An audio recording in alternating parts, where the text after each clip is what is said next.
रात्रीतून जो बांध फोडून जाते, आमच्या यवतमाळमध्ये मागच्या वर्षी 300 mm एका रात्रीतून पाऊस आला, तिथं 150 mm वर्षभराचा पाऊस. विचार करा, म्हणजे आपल्याला निसर्गाने कमी केलं काय? नाही. आपल्याकडे दरवर्षी कोकणानंतरचा, कोकणामध्ये 1200 mm पर्यंत पाऊस होते, आपल्याकडे 750-800 mm पर्यंत पाऊस होते. जर का 800 mm पाऊस आपल्या भागामध्ये होते, आपल्याकडे काळीची जमीन आहे बऱ्यापैकी 80% बरड जर का सोडला तुमचा भाग तर 80% जमीन अशी आहे की ज्या भागामध्ये चांगली काळीची जमीन आहे.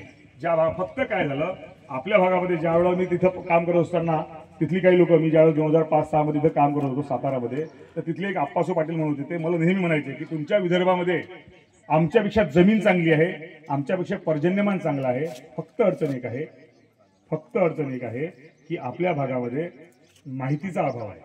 ती माहिती तुम्हाला बायप मार्फत पोहोचवल्या जाते, पहिली गोष्ट.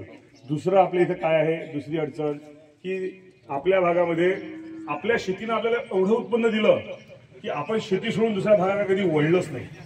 त्या भागात 83-84 मध्ये मोठा दुष्काळ पडला. तिथं म्हातारे लोक आहेत, त्यांना माहित आहे. महाराष्ट्रामध्ये ज्यावेळेला दुष्काळ पडला त्या भागात मोठा दुष्काळ पडला, त्या लोकांकडे गुंठ्याने शेती आहे. ज्या वेळेला शेती होत नव्हती, शेती पिकत नव्हती, दगड आहे त्यांच्या शेतीमध्ये, त्या भागामध्ये त्या लोकांनी दुग्ध व्यवसायाचा साथ घेतला. आज त्या भागात अशी परिस्थिती आहे की दुग्ध व्यवसाय हा मुख्य व्यवसाय आहे. गुंठ्याभर शेती असेल तर त्यात तो चारा लावतो आणि त्या चाऱ्याच्या भरोशावर ढोरं पाळते आणि त्याच्या दर महिन्याचा पगार जो आहे तो 30,000-40,000 रुपये पगार दुधाचा येते. दर आठवड्याचा 10 दिवसाचा जो पगार येतो ना, म्हणून त्यांचे दूध संघ मोठे झाले, कारण की त्यांना गरज होती. आपल्याला आपल्या माऊलीने एवढं दिलं की आपल्याकडं आपली, आपण जे म्हणतो ना पांढऱ्या सोन्याची खाण, आपल्याकडं आपल्या जमिनीमध्ये एवढं चांगलं, तुमच्याकडे संत्रा उगवला, आपल्या काही भागामध्ये कापूस उगवला, त्यानंतर आपण करडई, तूर, मूग, उडीद हे सर्व पिकं घेत गेलो. त्या भागामध्ये त्यांना तो उपाय नव्हता, म्हणून ते दुग्ध व्यवसाय काढले. पण आपल्याला आज दुग्ध व्यवसाय का करणं गरजेचं आहे, तो आपल्या जमिनीसाठी सुद्धा गरजेचा आहे. कारण की आपल्या जमिनीमध्ये आज आपल्याकडे ज्या भागामध्ये जनावर संपले, त्या भागामधली जमीन जी आहे ती दगड होणं सुरू झाली.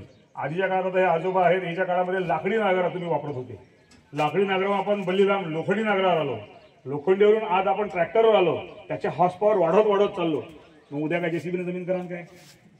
प्रश्न आहे ना. जर का तुम्ही लाकडी नांगरापासून याच जर का आपल्या जनरेशन मध्ये आपण ट्रॅक्टर पर्यंत आलो, तर इथून पुढे जेसीबीने आपल्याला दगड फोडा लागणार आपल्या जमिनीची, अशी परिस्थिती का झालं? कारण की आपल्या जमिनीचा पीएच कमी का झाला? आपल्या घरी जनावर जोपर्यंत होती तोपर्यंत त्या जनावरांचं शेणखत आपण आपल्या शेतात खतवत होतो.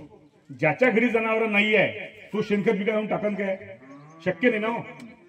एवढं शेणखत भेटले तर काय भेटते मग? तो त्याच्या याच्यात पन्न्या, खेटर, काय काय असे ते वेगळी परिस्थिती आहे त्याची.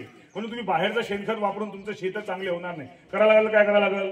म्हणून तुमच्या शेतीला जोडधंदा दुग्ध व्यवसाय नसून तुमच्या दुग्ध व्यवसायाला जोड तुम्ही शेती करा, म्हणजे जेणेकरून तुमच्या शेतीचा सुद्धा बेनिफिट झाला आणि दुग्धाचा सुद्धा बेनिफिट झाला.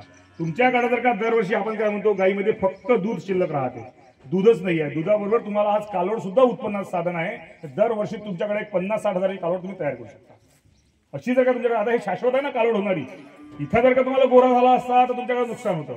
पण इथं तुम्हाला 90% हमी देऊन आलो की आपण आपल्याकडे कालवड होणार आहे. त्यामुळं या कार्यक्रमातून तुम्हाला मोठ्या प्रमाणावर या ठिकाणी कालवडी तयार करता येतील आणि या कालवडी तयार करण्यासाठी तुमच्या सर्व लोकांनी आतापर्यंत जो सहभाग घेतला, असा सहभाग जर का पुढे राहिला तर आपल्या भागाचं नंदनवन व्हायला वेळ लागणार नाही. ज्या बऱ्याचशा भागामध्ये हा प्रकल्प सुरू झाले, परंतु ज्या कार्यक्रमामध्ये हा प्रकल्प सुरू राहिला ती गावं आज चांगल्या लेवल आले. अहो, आपली नवीन जनरेशन जी आहे त्या जनरेशनला नोकरी जर का नाही आहे तर ती हा व्यवसाय करू शकते. या व्यवसायातून पैसा आहे. आजही तुम्ही